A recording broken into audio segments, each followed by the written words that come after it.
Tahimik ang gabi sa Prakhanong nang dumating si Somchay sa maliit na inuupahang bahay malapit sa ilog. Matagal na siyang wala sa lugar na iyon dahil nagtrabaho siya sa malayong probinsya. Pagbalik niya, iisa lang ang nais niya. Makapiling muli ang kanyang asawa na si Nak. Sinalubong siya ni Nak sa pintuan. Nakasuot ng simpleng puting damit at may ngiting matagal niyang hinanap. Payat ito, maputla, ngunit mainit ang yakap. Para kay Somchay, sapat na iyon para makalimutan ang pagod ng mga taon na lumipas.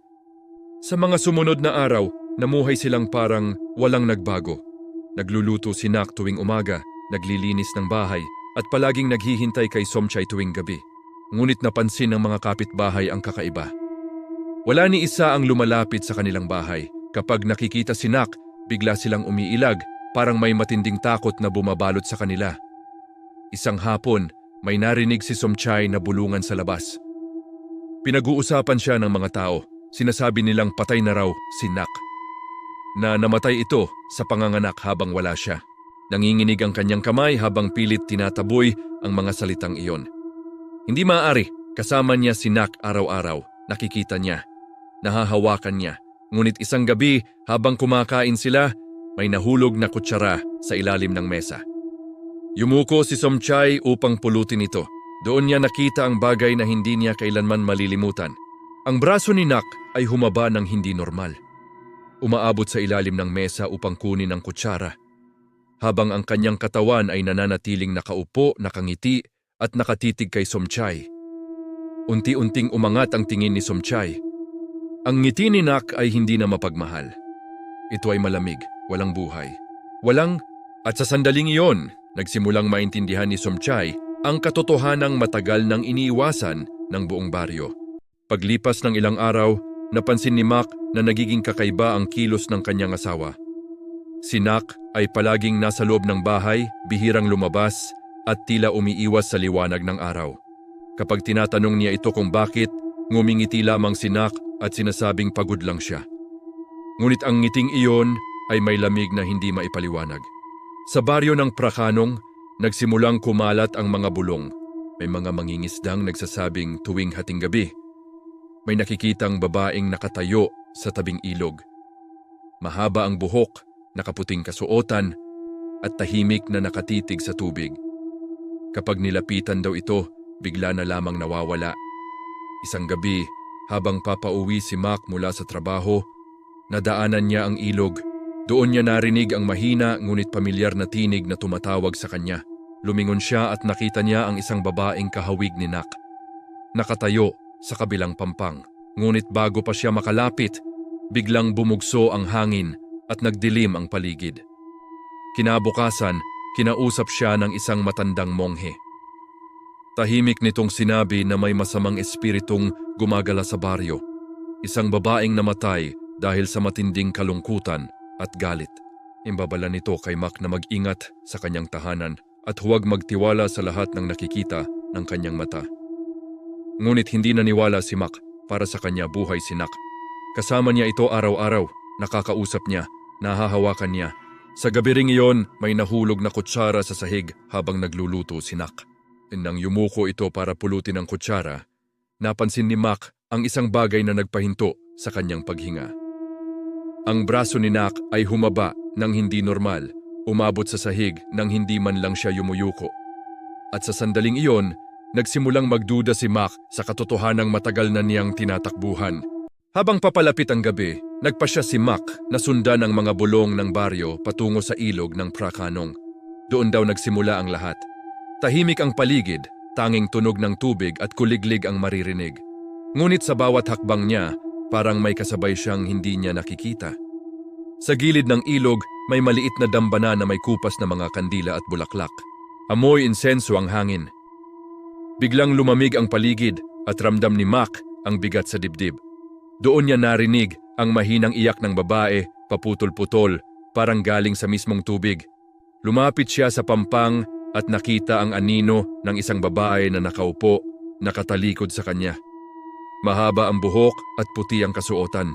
Tinawag niya ang pangalan nito at dahan-dahan itong lumingon. Ang mukha ay pamilyar, si Nak.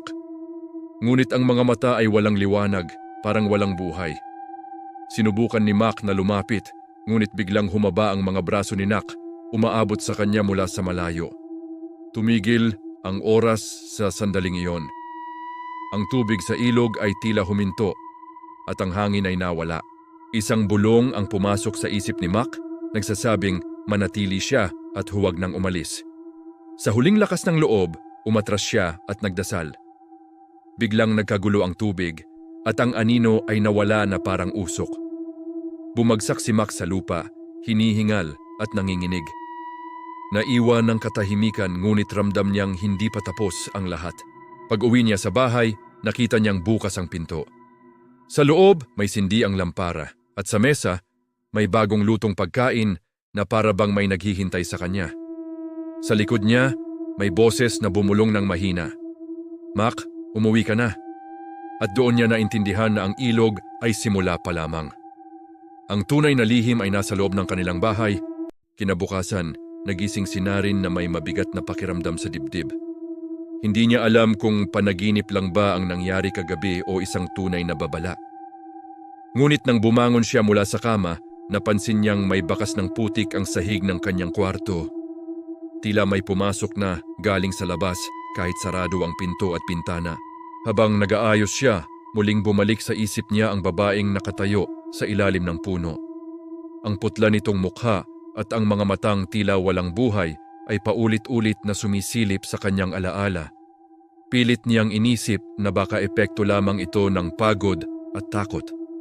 Pagdating niya sa trabaho, napansin ng kanyang katrabaho na kakaiba ang kilos niya. Tinanong siya kung ayos lang siya, ngunit pinili niyang manahimik. Ayaw niyang pagtawanan siya kung sakaling ikwento niya ang nakita niya. Pagsapit ng gabi, napagdesisyunan niyang bumalik sa puno ng balete. Gusto niyang patunayan sa sarili niya na wala talagang kakaiba roon.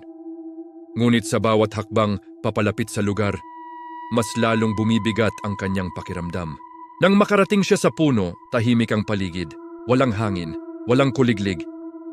Walang kahit anong tunog. Sa paanan ng puno, may nakita siyang maliit na bungkos ng buhok na nakatali ng pulang sinulid. Nanlaki ang mga mata niya. Alam niyang hindi ito karaniwan. Biglang may narinig siyang iyak ng babae. Mahina sa una, ngunit unti-unting lumalakas. Parang nagmumula mismo sa loob ng puno. Napaatras si Naren, nanginginig ang mga tuhod. Umalis ka na, bulong ng boses. Sa takot, tumakbo siya pa uwi nang hindi lumilingon. Ngunit alam niya sa sarili niya na hindi pa rito nagtatapos ang lahat. Ang nakita niya ay isang babala lamang. At sa gabing iyon, nagsimula ng sumunod ang anino sa kanya. Tahimik ang loob ng lumang templo ng gabing iyon. Si Anong ay dahan-dahan na naglakad sa makitid na pasilyo sa likod ng pangunahing altar. Ayon sa matandang monghe, may isang silid doon na matagal nang hindi binubuksan. Doon daw unang nagpakita ang babaeng multo na kilala ng mga lokal bilang Mainak.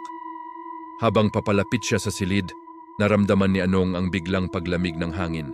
Ang mga kandila sa dingding ay kusa na lamang nanginginig ang apoy kahit walang hangin. Sa bawat hakbang niya, parang may kasabay siyang yabag na hindi kanya. Huminto siya sa harap ng lumang pinto na yari sa kahoy. May mga ukit ito ng sinaunang simbolo at mga dasal na halos hindi na mabasa. Nang ilapat niya ang kamay sa pinto, may puwersang parang humila sa kanya palapit. Bigla niyang narinig ang mahina ngunit malinaw na iyak ng isang sanggol. Nabuksan ang pinto ng kusa. Sa loob, may isang maliit na silid na halos walang laman maliban sa lumang banig at sirang duyan. Ang iyak ay mas malinaw na ngayon. Nanginginig ang tuhod ni Anong habang siya ay papasok. Biglang lumitaw sa sulok ang isang babae na nakasuot ng tradisyonal na kasuotang Thai. Mahaba ang buhok nito at nakatakip sa mukha. Dahan-dahan nitong iniangat ang ulo at tumambad ang maputla at malungkot na mukha. Hindi galit ang itsura nito. Sa halip, puno ng dalamhati. Bakit mo ako ginising, mahina nitong sabi, hindi makasagot si Anong. Ramdam niya na ang presensya ng babae ay hindi basta multo lamang, kundi isang kaluluwang hindi pa handang umalis. Sa labas ng silid, biglang nagsimulang tumunog ang kampana ng templo kahit wala namang humihila rito. At doon niya napagtanto na ang gabi ay malayo pa sa pagtatapos. Dahan-dahan na bumaba si Niran sa lumang kusina ng bahay. Ang ilaw ng kandila ay nanginginig at bawat hakbang niya ay may kasamang mahinang langit-ngit ng sahig. Ramdam niya ang bigat ng hangin, parang may matang nakamasid mula sa dilim. Sa gitna ng kusina, napansin niya ang bahagi ng sahig na mas maitim kaysa sa iba. Lumuhod siya at hinaplos ang kahoy. Malamig ito at parang may bahagyang galaw sa ilalim. Bumilis ang tibok ng kanyang puso. Naalala niya ang sinabi ng matandang monghe sa templo. May lihim na inilibing sa bahay na ito at hanggat hindi ito nahahanap, hindi titigil ang multo. Gamit ang lumang patpat, marahan niyang inangat ang isang tabla. Tumambad sa kanya ang maliit na hukay. Sa loob nito ay may balot ng tila na kulay pula, kupas at may mantsa ng itim na parang dugo. Nang mahawakan niya ang tela, biglang lumamig ang buong bahay. Namatay ang kandila at ang paligid ay nilamon ng dilim. Sa katahimikan, narinig niya ang mahinang iyak ng babae. Hindi ito sigaw, kundi iyak na puno ng paghihirap. Biglang may malamig na hininga sa batok niya, hindi siya makagalaw. Sa harap niya, unti-unting lumitaw ang anyo ng babae. Mahaba ang buhok, nakatakip sa mukha at ang katawan ay parang basa at mabigat. "Bakit mo ako iniwan?" bulong ng babae, Niran na paluha. Ngayon niya lang naunawaan, ang babaeng multo ay hindi lamang pinatay. Siya ay inilibing ng buhay sa ilalim ng mismong bahay. Habang nanginginig, dahan-dahan niyang ibinalot muli ang tela. Alam niyang ang bagay na ito ang dahilan ng sumpa. Ngunit alam din niyang hindi sapat ang basta paghukay. Kailangan niyang tapusin ang ritual bago tuluyang kunin ng multo ang kanyang kaluluwa. At sa likod niya, may narinig siyang mga yabag na papalapit. Ang oras ay unti-unti nang nauubos. Sa ikapitong gabi, ramdam ni Niran ang kakaibang presensya sa paligid ng lumang templo. Ang mga kandila sa loob ay naglalabas ng mahina at mapusyaw na liwanag at ang bawat galaw ng hangin ay tila may humihinga sa kanya. Habang naglalakad siya sa makipot na daan, napansin niyang may mga anino na naglalakbay sa paligid. Hindi ito ordinaryong anino. Kumikilos sila ng dahan-dahan, parang nagmamasid at nagbabantay. Ang tunog ng kanyang yabag ay parang sinasalamin ng ibang mundo at bawat hakbang niya ay nagiging mabigat sa lupa. Biglang narinig niya ang malakas na tawa, mabagal at malamig. Tumigil siya at pinilit intindihin kung saan galing ang tunog, ngunit wala. Ang tawa ay parang nagmumula sa lahat ng direksyon. Lumapit siya sa isa sa mga lumang silid ng templo at nakita ang isang lumang altar na puno ng alikabok. Sa ibabaw nito, may maliit na estatwa na parang nakatingin sa kanya. Ang mga mata ng estatwa ay kumikislap sa dilim at ramdam niya ang kakaibang init sa paligid. Habang tinitingnan niya ang paligid, may nakita siyang maliit na grupo ng tao na nakasuot ng tradisyonal na damit, nakatayo sa malayong sulok. Ang kanilang mga mukha ay nakatago sa dilim, ngunit alam ni Niran na pinapanood siya ng bawat isa. Napansin niya na ang hangin ay humihigop sa paligid, parang may sumusubok na alisin siya sa templo. Tumakbo siya palayo, ngunit bawat hakbang ay tila nagiging mabigat. At ang mga anino ay dumarami sa bawat sulok. Ramdam niya na ang gabi na ito ay hindi magtatapos ng normal. Mayroong presensya sa templo na hindi basta-basta mawawala at kailangan niyang mag-ingat sa bawat galaw. Pagkatapos ng ilang minutong pagtakbo, huminto si Niran sa gitna ng bakuran ng lumang templo.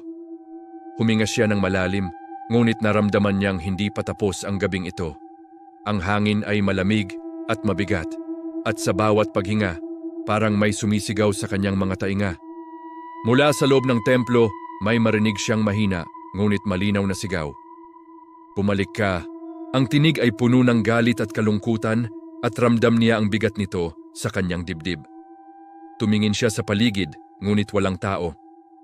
Ang liwanag mula sa kandila sa loob ng templo ay kumikislap, tila nagbabantay sa bawat sulok.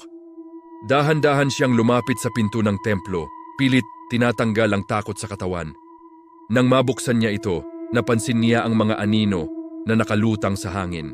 May parang mga alaala ng nakaraan na hindi makaalis, nakatigil sa oras at nagmamasid sa kanya. Sa altar, nakita niya ang lumang estatwa na dati niyang napansin. Ngunit ngayon, may kakaibang pagbabago.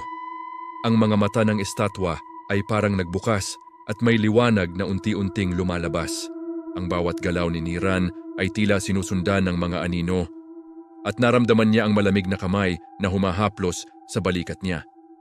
"Hindi ka dapat nandito," sabi ng tinig, mas malakas kaysa dati.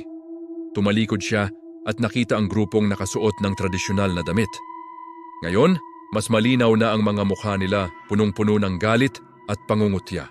Niramdaman niya ang pangamba, ngunit alam niyang kailangan niyang harapin ang lahat.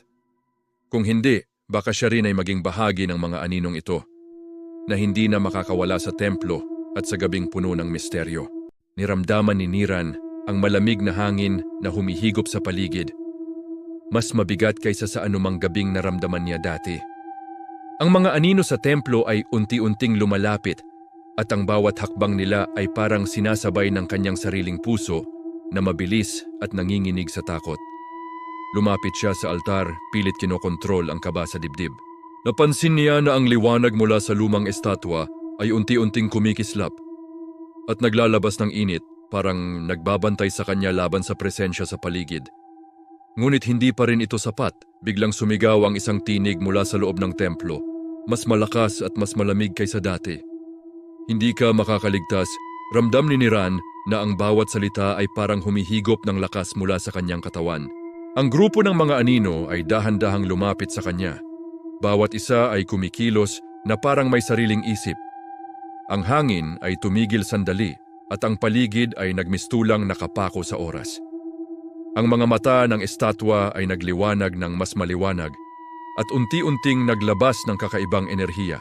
Niramdaman niya ang malamig na kamay na humahaplos sa kanyang balikat. Ngunit ngayon mas malinaw. Parang sinusubukang hilahin siya sa isang mundo na hindi niya maintindihan. Pilit niyang hinawakan ang bag na may mga halamang gamot at lumang pulbos. Alam niyang ito lang ang kanyang proteksyon. Sa isang iglap, ang mga anino ay huminto, tila sinusukat ang lakas ni Niran. Ngunit alam niya sa sarili na ang huling laban ay malapit na. At kailangan niyang gamitin lahat ng kanyang tapang para malampasan ang gabing ito. Niramdaman ni Niran ang bawat hibla ng kaba sa kanyang katawan habang nakatayo sa gitna ng templo. Ang mga anino ay unti-unting lumalapit, ang bawat hakbang ay parang humihigop sa lakas niya. Ngunit hawak niya pa rin ang bag na may pulbos at halamang gamot, ang kanyang tanging proteksyon sa gabing ito. Dahan-dahan niyang ibinuhos ang pulbos sa paligid ng altar. Ang liwanag mula sa lumang estatwa ay unti-unting lumalabas, kumakalat sa buong templo. Ang mga anino ay huminto sa kanilang paglapit, tila natutulala sa kapangyarihan na nagmumula kay Niran. "Hindi ka makakaligtas," ang malakas na tinig, ngunit ngayon mas nabawasan ang lakas nito. Iniramdaman ni Niran ang init ng liwanag mula sa estatwa. At sa sandaling iyon, naramdaman niya na may nagbabantay sa kanya. Hindi lamang mula sa mundo ng tao, kundi mula sa nakaraang espiritu ng templo. Ang mga anino ay unti-unting nawawala. Bawat isa ay parang ibinabalik sa kanilang mundo. Ang hangin ay humupa at ang malamig na tensyon sa templo ay naglaho, pinalitan ng katahimikan. Niran huminga ng malalim, nanginginig ngunit nakangiti, alam niyang nagtagumpay siya. Sa labas ng templo, ang buwan ay kumikislap sa malinaw na gabi. Tumalikod siya at tiningnan ang lumang estruktura, alam na may naiwan na misteryo sa loob nito, ngunit ligtas na siya. Kung nagustuhan niyo ang kwentong ito, huwag kalimutang mag-subscribe sa Ghost Theory para sa iba pang nakakatakot at kapanapanabik na kwento mula sa buong mundo. I-hit ang bell icon para laging updated sa bagong uploads at maranasan ang kakaibang takot na siguradong hindi ninyo makakalimutan.